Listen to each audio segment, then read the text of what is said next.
Mark, thanks. The Bristol Hotel is gearing up for the holidays with some Thanksgiving dishes, and here to show us how to make some of those dishes is Bristol Hotel chef Jason Van Marter. Thank you so much for coming back here on First at 4. We really appreciate it.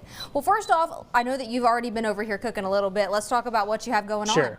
Well, to get things going for the segment, I wanted to go ahead and get the juice and water and sugar all boiling in the pot. Okay. All right, that's just to kind of create a simple syrup for the cranberries, a little bit of flavoring. And then what we're going to do is take nice fresh bagged cranberries, and this is about 1.5 bags, 18 ounces, and we're just going to dump those into the juice mixture.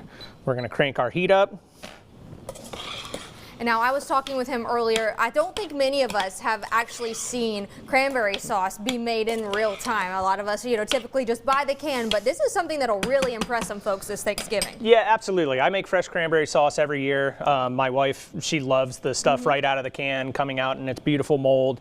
But it's so easy to make fresh cranberry sauce, and with the fresh orange flavor, vanilla bean, it's so nice, and it's a little added bonus to your Thanksgiving buffet. And honestly, with the ingredients that you have here, it doesn't look like it's that difficult to make either. It's really not. I think the whole process, start to finish, is going to take you about 15 minutes of cook time, and then about a half an hour or so for the cranberry sauce to cool down for service. Not bad at all. So it really kind of depends. Like, I'll serve mine room temperature. A lot of people like it nice and chilled, but it's great. You can make it the day before, and it's ready for Thanksgiving dinner. Absolutely. We're going to add a little bit of fresh orange zest. So we took the oranges from the recipe and zested it all out. So we've got some nice, beautiful zest there.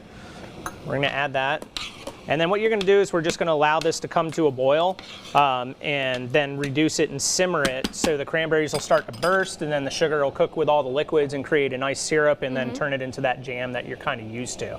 Once it's cold, we add a little bit of fresh vanilla bean paste to it. Okay. And then we end up with a beautiful sauce that looks something like that. Let's talk a little bit about the importance of the vanilla bean paste versus vanilla extract. So the vanilla bean paste is more pure vanilla. You're just going to get that more robust flavor from it, whereas your vanilla bean extract, it's alcohol based most of the time, so it has that kind of flavor to it as well, just like unflavored alcohol.